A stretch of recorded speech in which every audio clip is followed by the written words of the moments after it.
Adian my life as a agriculture student. So, siyempre mga kawari, temprano kita yan na nagmata, alas 3 pala magahon, pero yan na mga kawari, alas 6:30 na kita malakat kay may da naton natindiran na training. So, kailangan naton mga kawari mabaro kung ano magaano dito training mga kawari kay sobra ka excited mga kawari pag-abot ito ngandila ito ang mga kawari may dapat naton natindiran na meeting na alas 3 lot mga kawaray. So habang kita nagbabaktas dito mga kawaray, so kuan diretso na exercise gap ito mga kawaray, makikita niyo mga kawaray feel ang nature. Antika din na kita gawasan namon yan, adi na kita mga kawaray may amon gawasan sige taton baktas lagi mga kawaray. And ama to mga kawaray kumadian ay kita pumalitan na hin kuanhin karanon kay magutom mga kawaray, wari pa kita nagkape, wari pa kita mamahaw.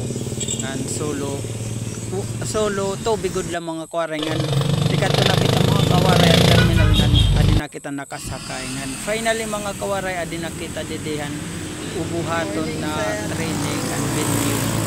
So pag-abot naton mga kawaray kita pala ang tao nagnimiringaw pa mga kawaray didan sulod man guti-guti pala ang tao.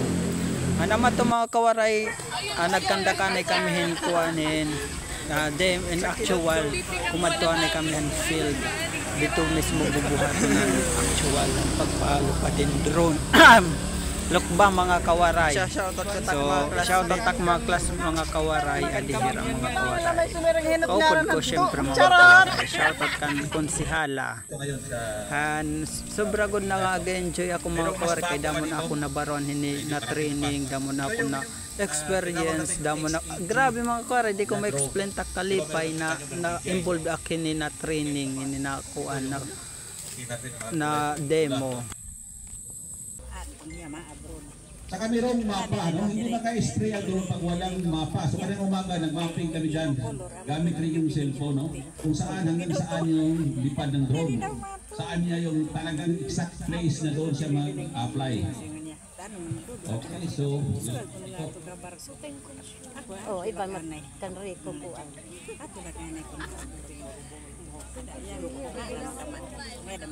Sige, video. May ada padlak.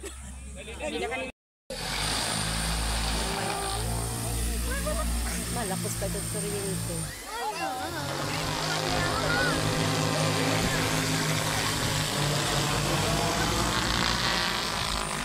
Ano kaya yung program na height? Kung program yung height, parang 6 meters na tayo height. So, pupunta siya doon sa starting point. Kain siya kung ulog. Kaya nakakuha ito.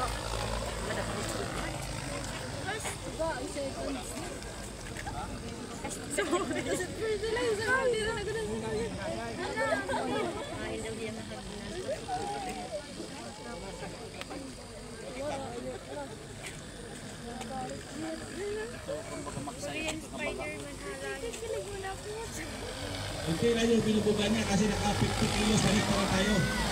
Kaya mga nagkakaroon yun eh. Yung fertilizer. So, kunti na lang tayo. Ginawa natin yung 100 o 120 kilos per hectare. Talaga makita yung kapal yung apple niya. Kasi naka 50 kilos na tayo. Kaya yung kanta niya na 25 kilos yung laman, half hectare yung patusin niya. So yun ang tawag na precision. Pag sinasabi 25 kilos na isang hectare, talaga 25 kilos ay pinatapon.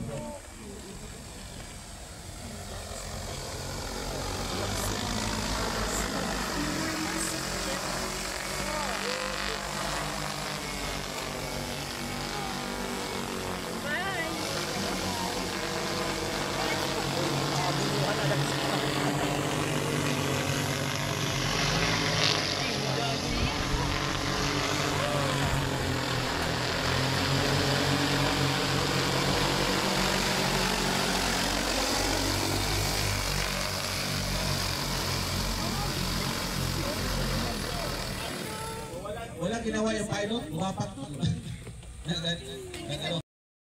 Nakauli nagyap kita.